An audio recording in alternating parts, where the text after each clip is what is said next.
Right in back of me is Highland Park, Michigan.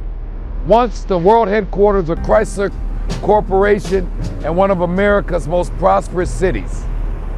In the late 70s, or rather the early 70s, once my father and Eddie really had their thing going, Eddie Jackson became a major property holder in Highland Park, Michigan, buying properties at 6 Mile in Hamilton. This is 6 Mile. Hamilton is there. And then a massive apartment complex at Geneva in Hamilton. Fast forward to the late 80s, Detroit has changed, Chrysler has left, and Heroin is now being replaced in cities like Highland Park, which got deindustrialized by the new phenomenon of crack cocaine.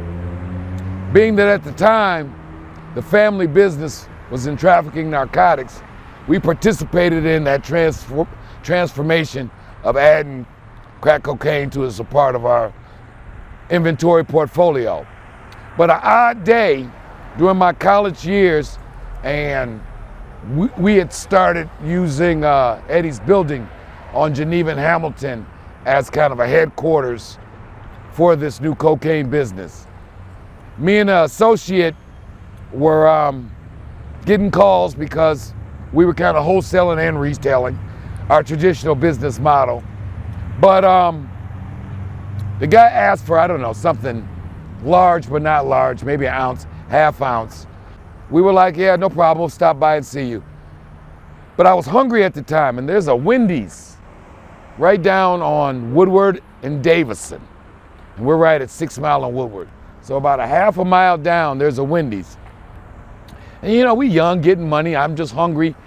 And I was raised right, so I'm like, we about to go see my man's man. Might as well just grab a few extra burgers and fries. So I'm in the Wendy's drive-thru and I'm just like, give me 10 singles, give me 5 doubles, give me 8 orders of fries, yada, yada, give me some Frosties. I don't know. It's the 80s, so I spent a lot. I spent 50, 60 bucks at Wendy's. So we get to my man's house and I bring in the food.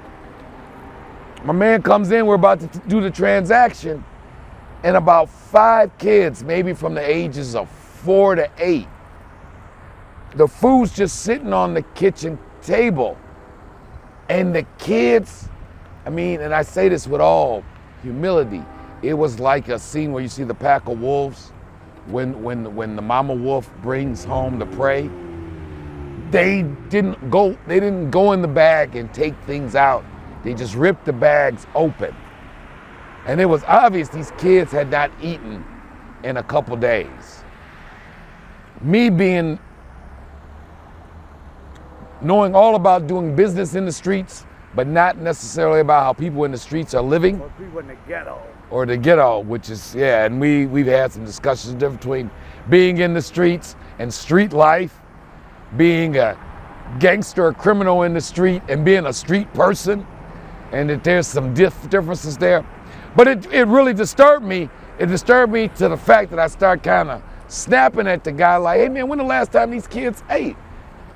And my man was like, Courtney, saying, this is how it goes down sometime around here, man. You can't just, but I was really felt some kind of way, and I was like, hey man, what the world? You people not feeding the kids around here? And eventually my man was like, we just need to go. They took care of the deal. But that was one of those days that really struck me that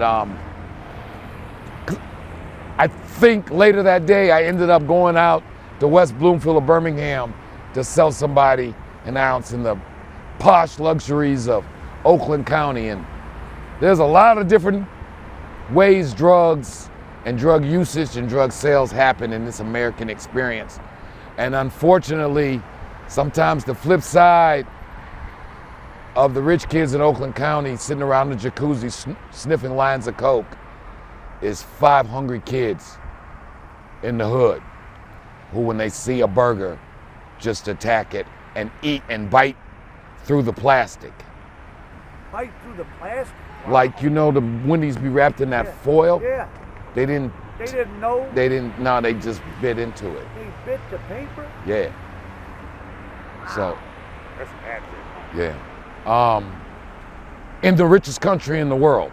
What do you think did 10 minutes from Oakland County, one of the richest counties in the world. what did you think about my point, like, of realizing, like, there's a difference between being, like, in the street in the criminal sense and just being a wino, a bum, or a poor kid that's literally in the street?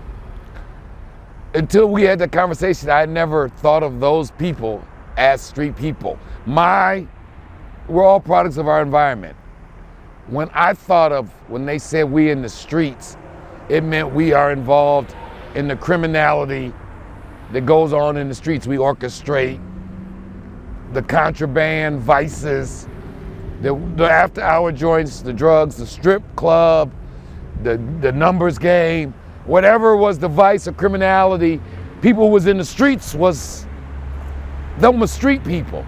But then your conversation made me think, no, there's another definition of street people who literally, their comings and goings and lifestyle happen on the streets.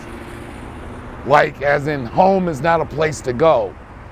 Whereas we were in the streets, but had nice houses, they had nice homes to go to. Whereas them kids were in a home with no food, and a home with no food ain't no home at all. Right, and then now I look back, and then people can make whatever judgment. 10 years later, when that kid is 16, 17, and he approaches somebody from my world and says, hey, I want to be down. Can you give me a bag? If you do, did you do him a service or a disservice? Given the situation he came from. You might have gave him a chance when he didn't have one at all. When he didn't have one at all. For real. And that's, again, I'll leave that up to the philosophers to decide. But a lot of times when they got people involved in crime. Sometimes crime is, for the kids in those environments, however their hand got dealt, the reality of that, say that they're gonna one day become a kingpin and send their kids to private school, maybe not. But it may give them a shot. It may give them a shot, it just might give them a shot, so.